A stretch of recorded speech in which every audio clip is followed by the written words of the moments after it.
भाई अब आ गया हूं मैं फाइनल अकाउंट का प्रैक्टिकल प्रॉब्लम नंबर 8 लेके। ठीक है, चलो स्टार्ट। सब में लिखा क्या देखते हैं भाई, नाना एंड नानी are partners in partnership, firm sharing profit and losses equally, मतलब 1:1। You are required to give effect of adjustment in profit and loss account and balance sheet. तो यहाँ पे अपने को बनाना सिर्फ और सिर्फ प्रॉफिट एंड लॉस अकाउंट और बैलेंस शीट, मतलब ट्रेडिंग अकाउंट हमको नहीं बनाना है, हमको ट्रेडिंग अकाउंट नहीं बनाना है। तो अब यहाँ पे देखो क्या क्या होता है, एडजस्टमेंट देख लेते हैं, पोस्टिंग देख लेते हैं, फिर एडजस्टमेंट देखते हैं। पहला इंश्योरेंस जाएगा मेरा प्रॉफिट एंड लॉस अकाउंट के debit side. Land and building का 50,000 दिया, पर उसमें एक 20,000 मैंने कब खरीदा है, 1 जुलाई को, तो 50,000 में से 30 और 20 दो में जाने वाला असेट्स में। सैलरी जाएगा मेरा प्रॉफिट एंड लॉस अकाउंट के डेबिट में। मेरा एक्सपोर्ट ड्यूटी जाएगा प्रॉफिट एंड लॉस अकाउंट के डेबिट में। इंटरेस्ट डेबिट में दिया है इसलिए प्रॉफिट एंड लॉस अकाउंट के डेबिट में। Furniture assets, debtor assets, capital मैं डायरेक्टली लायबिलिटी डाल रहा हूँ, पार्टनर्स कैपिटल नहीं बना रहा हूँ, क्योंकि मैंने स्टार्टिंग के जो साम है उसमें जाके आप देख सकते हो कि मैंने पार्टनर्स कैपिटल किस तरीके से बनाया हुआ है। ठीक है, अब नेक्स्ट उसके बाद आ जाता है अपना बैंक लोन। बैंक लोन मेरा डायरेक्टली जाएगा अपना लायबिलिटी में, पर लेकिन इसमें आप देख रहे होगे कि इसमें लिखा है 10% पर, लेकिन 1 अक्टूबर से, तो ये हिडन एडजस्टमेंट है, टिक मार्क कर लो, लाइन छोड़नी है इसके लिए। उसके बाद आता है मेरा इंटरेस्ट। इंटरेस्ट देखो क्रेडिट में दिया है, एक इंटरेस्ट डेबिट में दिया है, एक देखो क्रेडिट में दिया है, तो डेबिट वाला गया मेरा प्रॉफिट एंड लॉस के डेबिट में और क्रेडिट वाला जाएगा मेरा प्रॉफिट एंड लॉस के क्रेडिट में। बिल्स पेबल पे कर रहा हूं ना मैं, तो पे कर रहा हूं, तो बिल्स पेबल जाएगा मेरा डायरेक्टली जा रहा है लायबिलिटी में। अब मैं एडजस्टमेंट डाल देता हूं, मुझे ट्रेडिंग नहीं बनाना है ना इसमें, तो ट्रेडिंग का मुझे डायरेक्टली ग्रॉस प्रॉफिट अमाउंट दिया है और इसको मैं ट्रांसफर करूंगा डायरेक्ट यहाँ पे अपना प्रॉफिट एंड लॉस अकाउंट के क्रेडिट साइड। प्रॉफिट है, अगर लॉस होता तो डेबिट साइड डालता मैं। तो इंश्योरेंस पेड फॉर 15, चलो हम लोग आ जाते हैं इंश्योरेंस पे टिक मार्क कर लेते हैं। इंश्योरेंस को टिक मार्क कर लो और उसकी लाइन छोड़ देना। उसके बाद डेप्रिसिएशन इसके ऊपर land and building, tick mark करो लैंड एंड बिल्डिंग को। फर्नीचर टिक मार्क करो फर्नीचर को। क्या करना है, माइनस करना है इन दोनों में से और अपना चला जाना है प्रॉफिट एंड लॉस के डेबिट में दूसरे पे। और फोर्थ वाला क्या दिया, right of 1000 for bad debt और 5% डेटर पे आरडीडीए, तो टिक मार्क कर लो सन्डी डेटर को। लेस करना है डेटर में से दोनों अमाउंट और प्रॉफिट एंड लॉस के डेबिट में जाना है। फॉर्मूला लिख सकते हो या तो डायरेक्टली लिख सकते हो। क्लोजिंग स्टॉक अमाउंट देगा, देखो क्लोजिंग स्टॉक अमाउंट क्या दिया, 34,500। तो इफेक्ट होगा इसका, एक ट्रेडिंग का क्रेडिट जाता है, पर मैं बना नहीं रहा हूं तो पहले इफेक्ट आने वाला नहीं। दूसरा जाएगा मेरा बैलेंस शीट के असेट्स में। ठीक है, अब स्टार्ट करते हैं हम लोग सम। हाँ भाई, अब हम लोग अपना स्टार्ट करते हैं एडजस्टमेंट। एडजस्टमेंट में पहला क्या लिख रहा है अपना, gross profit amount 34,500। Gross profit सीधी बात है, प्रॉफिट एंड लॉस के क्रेडिट साइड आ जाएगा, प्रॉफिट है ना, तो बाय ये चल नहीं रहा है,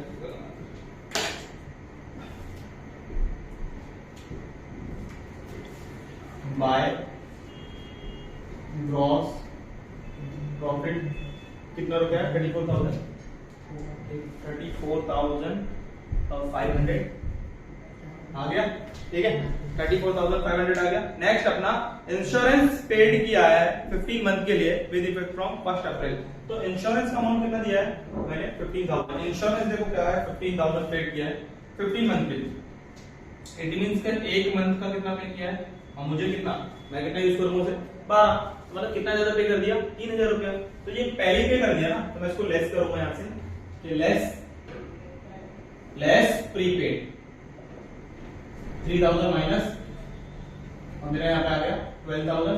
अभी 3,000 जो है पहले पे किया है, तो ये मेरे लिए क्या है, असेट्स हो गया। मैं असेट्स में आ जाऊंगा, यहाँ लिखूंगा प्रीपेड इंश्योरेंस कितना, 3,000।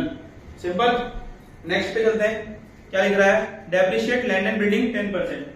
लैंड एंड बिल्डिंग का 50,000 दिया है, पर लेकिन आपको अगर पता होगा कि एडिशनल इंफॉर्मेशन में भी वहां पे कुछ लिखा था कि 50,000 का लैंड एंड बिल्डिंग है, जिसमें से 20,000 हमने कब परचेज किया है, 1 जुलाई को, मतलब 9/12, और 30,000 हमने स्टार्टिंग में परचेज किया।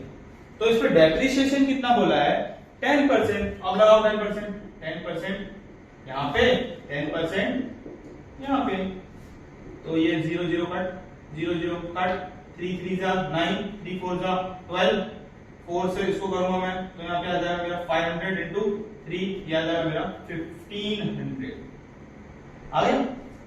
प्लस इसका करूंगा मैं, तो ये आ जाएगा मेरा 3,000, तो ये सब मिला के कितना हो जाएगा 4500। ये मेरा डेप्रिसिएशन आ गया।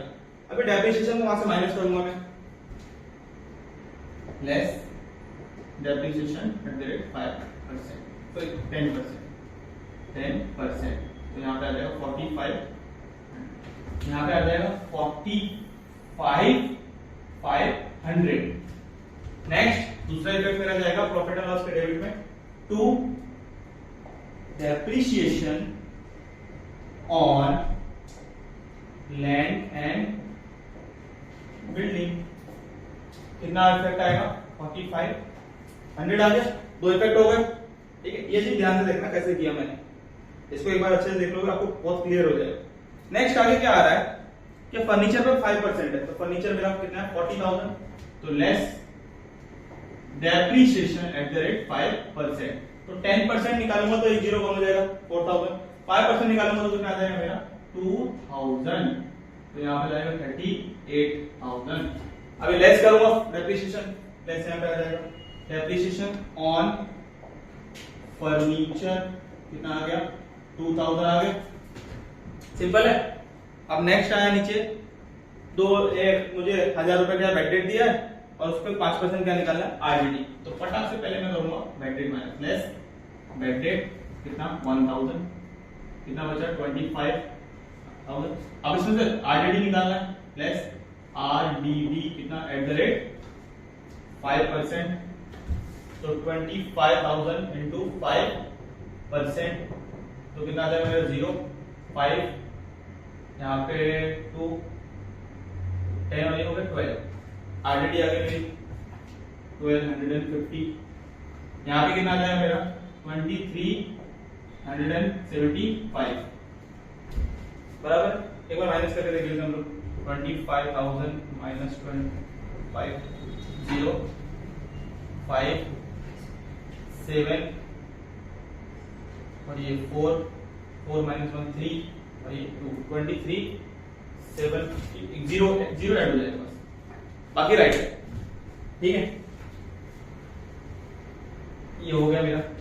अभी ये बैड डेट है, बैड डेट और आरडीडी का इफेक्ट आ जाएगा मेरा प्रॉफिट एंड लॉस के डेबिट में, to bad debt plus new RDD.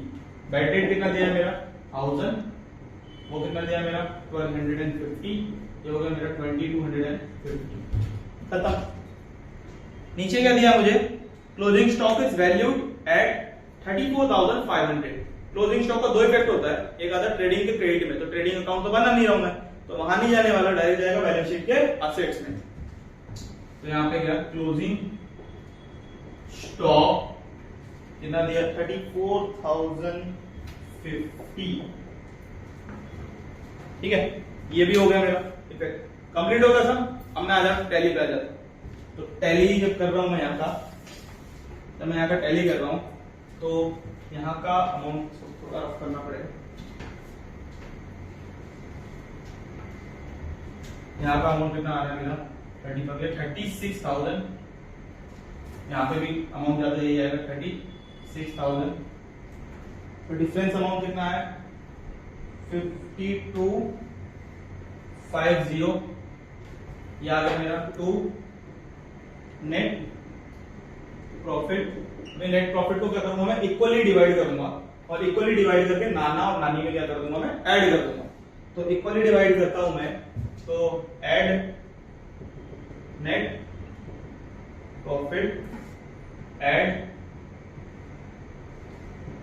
Net profit 2650। तो यहाँ पे अमाउंट कितना आ गया मेरा 52,650। अब ये दोनों साइड का अगर मैं टोटल देखूं तो मेरा आना चाहिए सेम, और मेरा टोटल कितना आ रहा है 144,750, ठीक है। इस तरीके से मेरा सम क्या हो गया ये कंप्लीट, ठीक है। अभी मैं इसके बाद नेक्स्ट अपना 9th सम पे आऊंगा। चलो, thank you so much for watching.